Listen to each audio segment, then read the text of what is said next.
इसी बीच एक बड़ी खबर मिल रही है।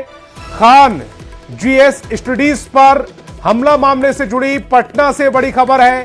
फैसल खान उर्फ खान सर से पूछताछ की जा रही है। खान जीएस के दोनों गार्ड गिरफ्तार कर लिए गए हैं। दोनों गार्डों को गिरफ्तार क्यों किया गया है? दरअसल एक वीडियो आया। रवि एस नारायण मेरे सहयोगी ज्यादा जानकारी के साथ फोन लाइन पर जुड़ रहे हैं। रवि एस नारायण, फैसल खान उर्फ खान सर, अब उनसे पूछताछ हो रही है। उनके जो दो गार्ड थे वो गिरफ्तार कर लिए गए हैं। जी देखिए, जिस तरीके से पूरे मामला जो है वो जिस तरह से बदला है, इसे लेकर के पुलिस ने जो है वो बड़ा एक्शन लिया है। कल तक सबसे पहले जब पत्थरबाजी की घटना हुई थी तो याद होगा कि खान सर ने सबसे पहले कहा कि यहाँ पे जो है वो फायरिंग हुई है, कई राउंड की जो है वो फायरिंग की गई है विरोधियों के द्वारा। उसके बाद अगले दिन जो है वो फायरिंग के बाद जो है वो उस पर चुप्पी छा जाते हैं।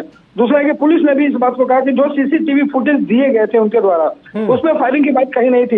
लेकिन आज सुबह से जो वीडियो आया है सीसीटीवी फुटेज जिसमें फायरिंग की बात दिखाई जा रही है, वो जो फायरिंग कर रहा है वो दोनों खान ग्लोबल जो सेंटर है उसके जो गार्ड हैं, तो दोनों गार्ड है प्रदीप और तालेश्वर जिनका नाम है, दोनों को पुलिस ने गिरफ्तार किया है। और पुलिस जो है वो खान स्टडी सेंटर जो है पहुंची है और खान सर से जो है वो पूछताछ कर रही है पूरे मामले को लेकर के कि ये जिस ढंग से जो वीडियो सुबह से अब चर्चाओं में है, जो वायरल हो रहा है, उसकी क्या पुष्टि हो गई है? ये उसी दिन की यानी कि कल शाम की वो परसों शाम की वो वीडियो जब हमला हुआ था उसी समय की ये वीडियो है?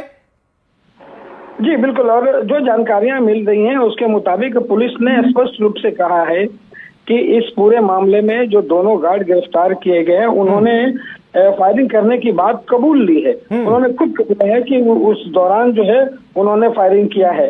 अब देखना होगा कि आगे जो है इस पूरे मामला जो है वो कैसे तूल पकड़ता है, क्योंकि यहाँ पे एक तरफ निश्चित रूप से खान सर के जो कोचिंग है उसमें पत्थरबाजी की गई, तोड़फोड़ किया गया, गार्ड को बहुत बुरी तरह से गार्ड जो अभी पीएमसीएच में भर्ती हैं।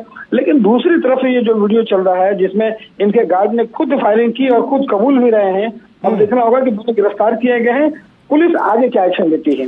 लेकिन सवाल यहां पर यह भी उठ रहा है रवि एस, पहले खान सर ये कहते हैं कि फायरिंग हुई है और उन्होंने खुद सुनी है 8 से 10 राउंड आवाजें उन्होंने खुद सुनी।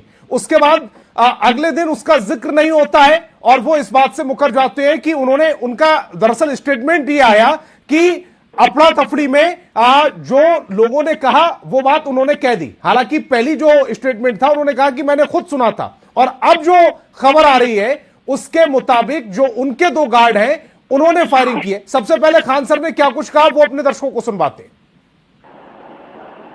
बॉय लोग आप प्लीज सड़क खाली कर दीजिए।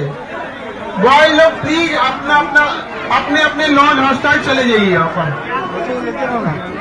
बॉय लोग प्लीज अपने अपने हॉस्टल।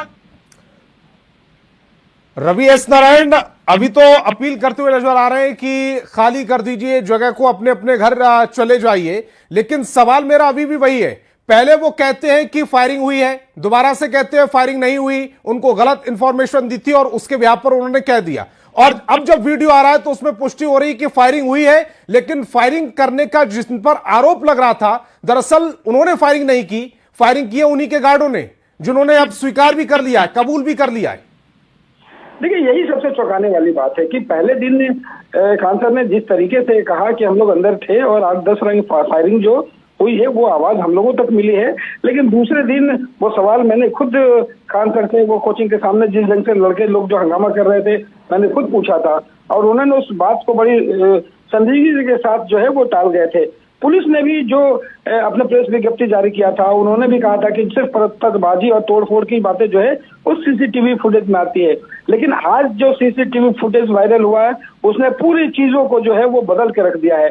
यहाँ पे गार्ड जो है फायरिंग करते हुए दिखाई पड़ रहे हैं, जो गार्ड है वो खान सर के खुद गार्ड है। तो ये सबसे बड़ी बात है कि आखिर किन परिस्थितियों गार्ड ने पुलिस के सामने क्या क्या कबूलनामा किया है, क्या क्या खुलासे और किए हैं? अभी तक जो जानकारी मिल रही है पुलिस का कहना है कि वो जो फायरिंग की जो वीडियो आई उसके बाद पुलिस ने तहकीकात की, उसके बाद दोनों गार्डों को जो हिरासत में लेकर के पूछताछ किया गया। बाद में दोनों गार्डों ने ये कबूल किया है कि वो जो फायरिंग है उन लोगों ने की है।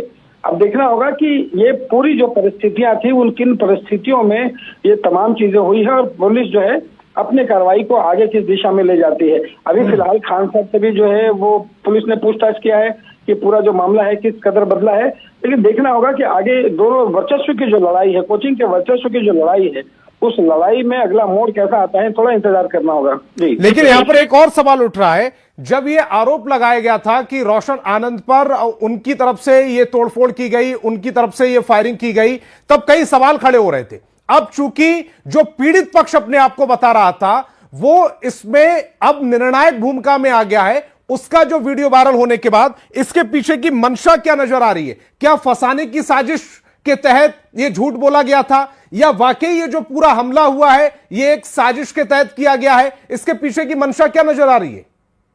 देखिए, सबसे बड़ी बात तो यह है कि दोनों कोचिंग के बीच जो है वो वर्चस्व काफी दिन से है। इससे पहले भी एक दूसरे की तरफ से जो है वो धमकी दी जाती रही है, ये बात तो स्पष्ट है, उन लोगों ने भी कहा है। लेकिन जिस तरीके से परसों की शाम को रात में जब 10:10 पे ये कुछ लोग आए, वो सीसीटीवी में साफ दिखाई पड़ रहा है कि वहां पे उन लोगों ने गार्ड को पकड़ा है, बुरी तरह से पीटा है, तोड़ फोड़ भी किया है, पत्थरबाजी भी की गई है। लेकिन अब जब मामला सामने आया है कि गार्ड ने फिर फायरिंग की है, तो ये देखना बड़ा जरूरी है कि आखिर ये पुलिस आने वाले दिनों में जो है कुछ घंटों के बाद हो सकता है कि प्रेस ब्रीफिंग करे और प्रेस विज्ञप्ति जारी करे कि पूरे मामले को साफ साफ करे कि आखिर किन परिस्थितियों में गोली चलाई गई और ये दोनों के बीच का जो वर्चस्व है वो किस कदर है। क्योंकि जो इंदू जो जिस ढंग से दूसरा जो कोचिंग सेंटर है, रोशन जिसका डायरेक्टर है, जो हिरासत में लिए गए थे, वो भी कहते हुए दिखाई पड़े हैं कि मुझे फंसाया जा रहा है इस पूरे मामले में। लेकिन देखना होगा कि इसकी हकीकत जो है पुलिस आगे जब और तहकीकात करती है तो मामला सामने निकल करके आएगा जी। ये जो दोनों गार्ड हैं, इनके कबूलनामे के बाद पुलिस का कोई अब तक स्टेटमेंट आया है? कबूलनामा के बाद जो है वो पुलिस बता रही है कि इन लोगों ने कबूल कर लिया है कि ये जो फायरिंग है वो उन्होंने फायरिंग की है, और इसके बाद जो है पुलिस ने उनको गिरफ्तार किया है, और गिरफ्तार करने के बाद आगे जो है वो पुलिस कार्रवाई करेगी और तहकीकात में जुटी हुई है कि आखिर इसमें और कौन कौन लोग शामिल थे, जो पत्थरबाजी कर रहे थे वो कौन लोग थे, और इनके साथ और कौन लोग शामिल हैं जी। जब पुलिस